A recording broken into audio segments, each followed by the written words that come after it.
discussion.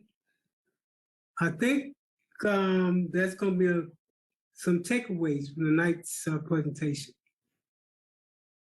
It's going to move you from a concept, whatever that idea is in your head, to the design of your business, to development, to operation, to sustainability.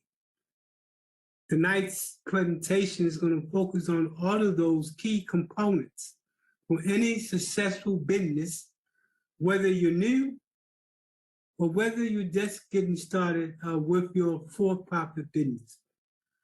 Now, the presentation this evening is not going to be on nonprofits. I know I'm known for nonprofits, but we also do the for-profit side of the table.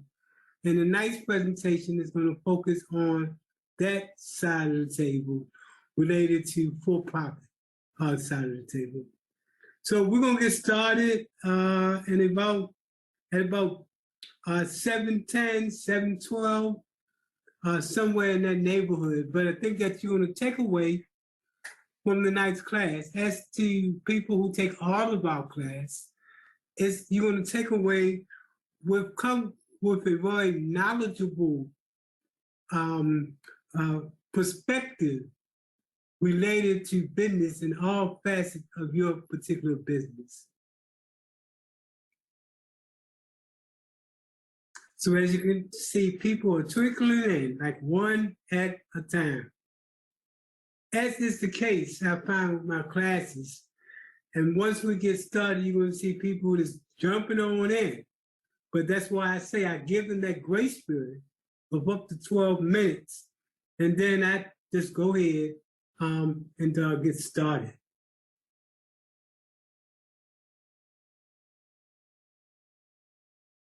But while we waiting for people to join us, let me share with you, because I did share with you takeaways. Let me share with you some important, and I'm going to have to put everybody.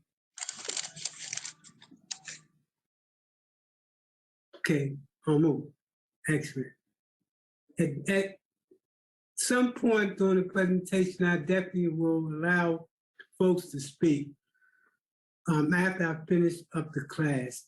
Now, I do see someone's in the chat room.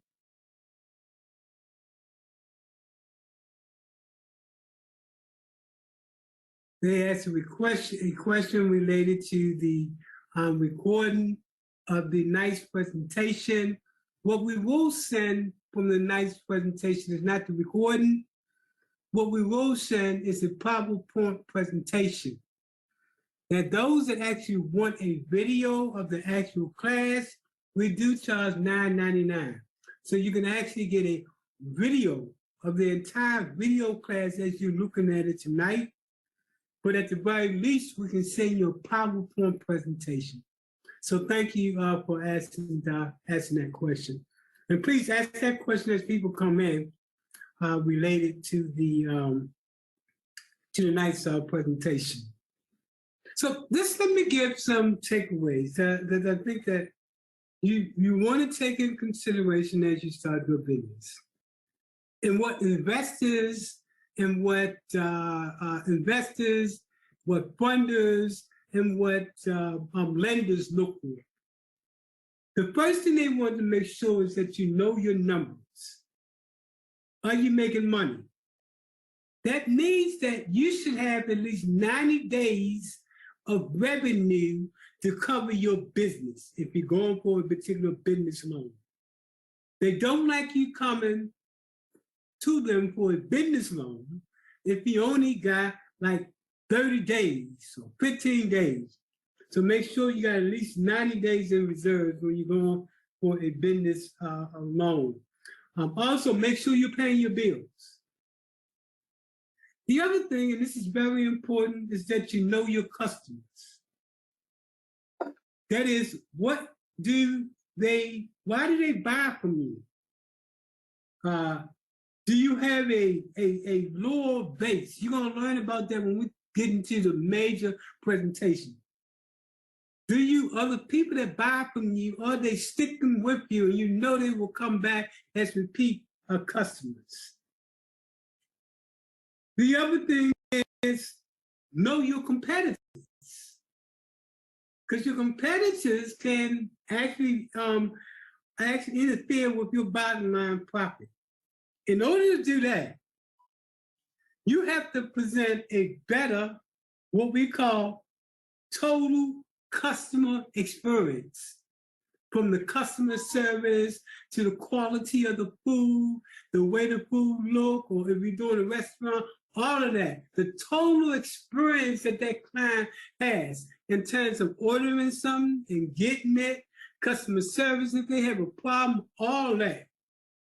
You must do better than your customers. So you have to have a better total customer experience related to your competitors. The other thing is that you must have a vision of the future. You must be able to tell your prospective lender or investor that you plan to have different new products coming out to increase your revenue for the future.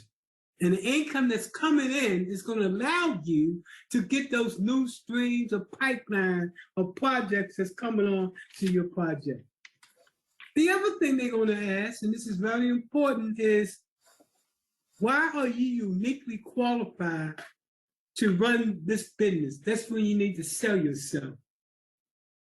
Then they're going to ask you, what are your sales? How much does it cost you to deliver your sales, your product? That is the gross revenue. They will also ask you, how much do you have invested yourself in the business? And that can be cash money or sweat equity. Okay, let's now come out of this. And now we want to go to the actual presentation for the night's class.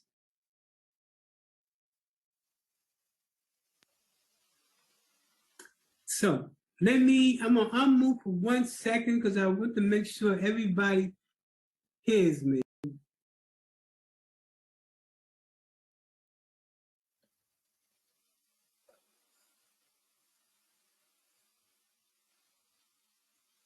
Of course, the strategic and tactical planning, which partner is the Center for Nonprofit and Community Development. Today's workshop is going to be focused on how to create a professional business plan to which you can use to put together a professional proposal to a bank. So here's some of our mobile offices throughout the United States. They're both mobile and virtual offices in Tampa, Baltimore, New York, and California. In addition to that, we provide training of one kind or another to over 45 different states in the United States. The whole objective and whole focus and goal of this particular workshop is for those individuals that are just getting started and thinking about starting a business, or those individuals that have a business and want to make sure that they're doing everything they're supposed to do in order to get the greatest amount of profit in the least amount of time. So let's move forward with the workshop.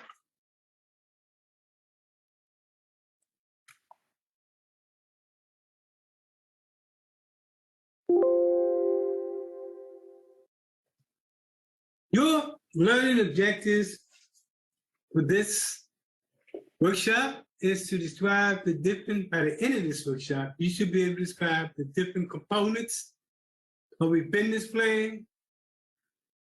You should describe why a business plan is important. You should be able to describe what a mission and vision statement is. You should be able to define your market, Describe your product and services in detail. Describe your organization and management structure. And describe your marketing and sales strategy. Keep in mind the definition of the market is different from your marketing strategy. We'll talk more about that a little later on.